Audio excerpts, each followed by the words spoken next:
マミちゃん、食べなきゃダメよ。食べたくないの。ああ、私が死ぬなんて。マミー。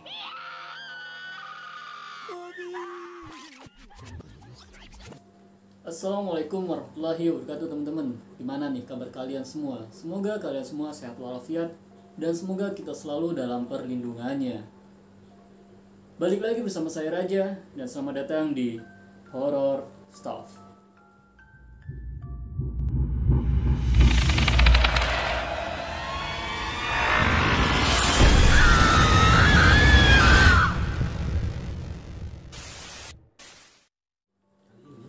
Oke teman-teman, kali ini saya akan membahas tentang 4 urban legend Jepang paling terkenal dengan kisahnya yang mengerikan. Kalian penasaran kan dengan 4 urban legend tersebut? Dan apa yang akan saya bahas kali ini? Tonton terus videonya sampai habis. Ya, seperti biasa, untuk teman-teman nih yang belum subscribe channel Horror Stuff, langsung aja yuk di subscribe channelnya ya. Dan jangan lupa juga untuk tekan tombol loncengnya agar teman-teman tidak ketinggalan cerita-cerita horor dan kisah-kisah misteri selanjutnya. Dan nantinya saya lebih semangat lagi nih untuk membuat kontennya. Langsung saja ke pembahasannya. Jepang terkenal akan masyarakatnya yang masih memegang teguh budaya leluhur. Selain itu, negeri Sakura juga memiliki sejumlah kisah seram yang menjadi urban legend atau legenda urban masyarakat setempat. Berikut ini adalah urban legend terkenal dari Jepang yang hingga saat ini masih menjadi sebuah misteri dan dipercaya oleh sebagian masyarakatnya.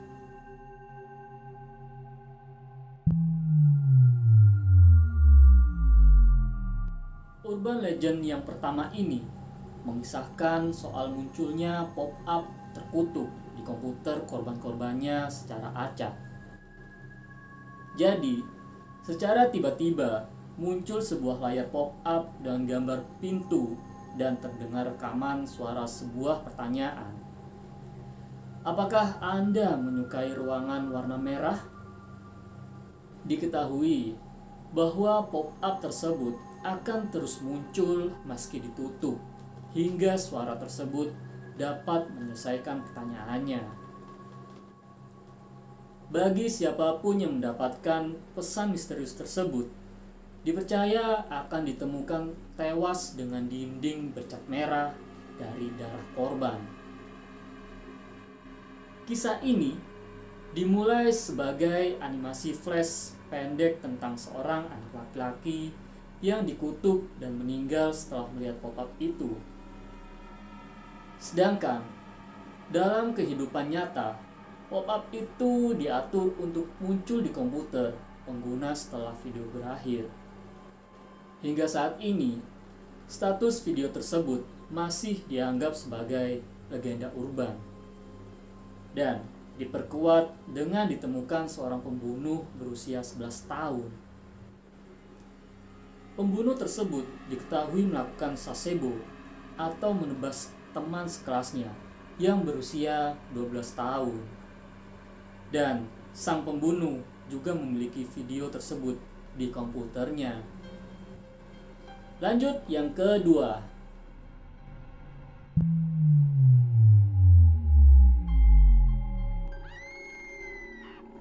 Kuchisake Onna adalah sebuah urban legend menyeramkan seputar seorang wanita yang terlihat biasa saat mengenakan masker bedah, seolah-olah untuk melindungi orang lain agar tidak terkena flu.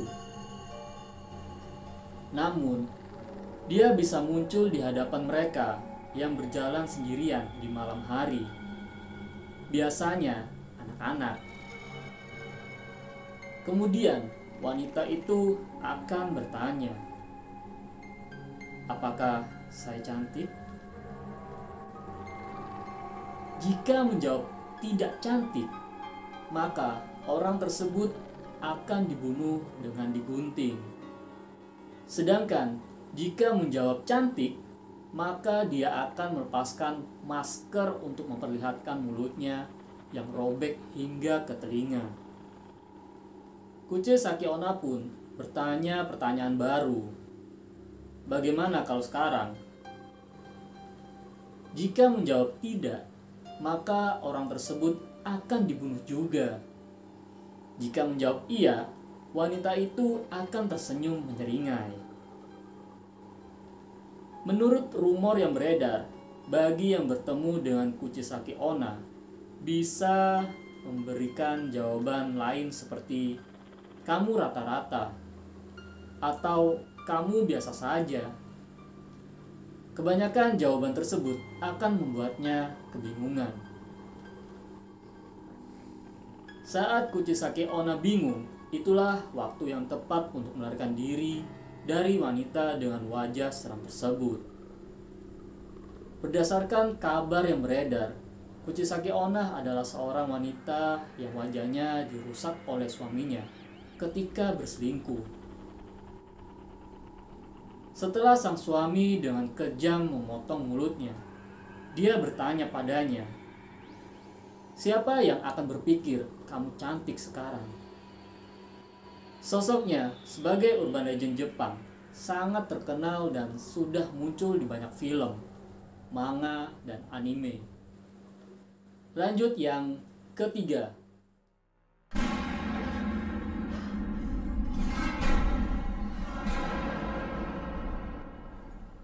Nah, kalau yang ketiga ini, untuk penyebutan namanya saya juga bingung ya, antara teke-teke atau teke-teke.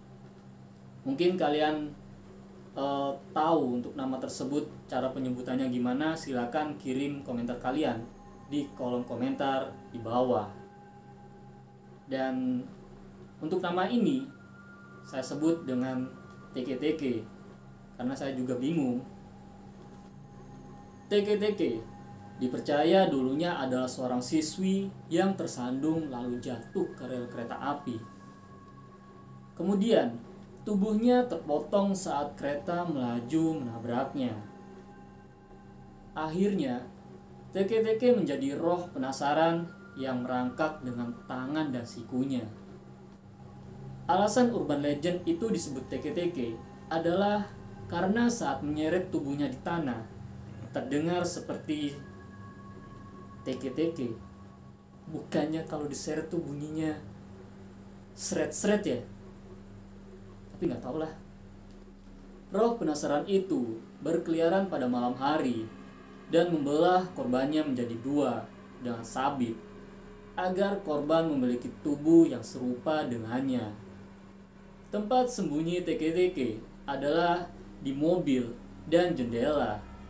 Ketika posisi korban dekat dengannya, barulah tubuhnya terlihat.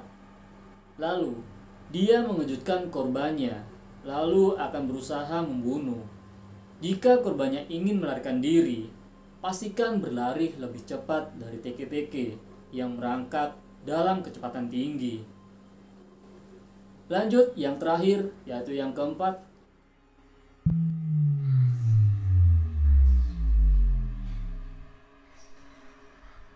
Boneka itu awalnya dimiliki oleh anak perempuan berusia 2 tahun yang didapatkannya dari kakak laki-lakinya pada tahun 1918.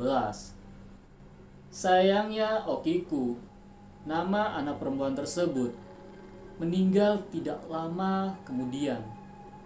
Boneka miliknya disimpan dan diberi nama yang sama. Dari kisah yang beredar, Okiku sangat menyukai boneka itu dan menghabiskan seluruh hidupnya bersama boneka tersebut sampai dia meninggal karena sakit. Banyak yang percaya bahwa jiwa Okiku berada di boneka tersebut lantaran rambutnya terus memanjang. Boneka Okiku berada di kuil Manenji di kota Iwanizawa sejak tahun 1938 hingga saat ini.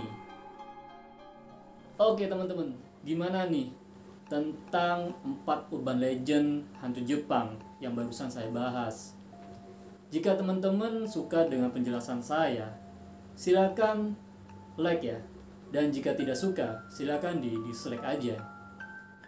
Untuk teman-teman nih, jika teman-teman mempunyai cerita horor atau kisah misteri, ataupun itu terjadi kepada kalian sendiri, silakan kirim cerita kalian ke link deskripsi yang sudah saya siapkan. Saya Raja, sampai bertemu lagi di video berikutnya.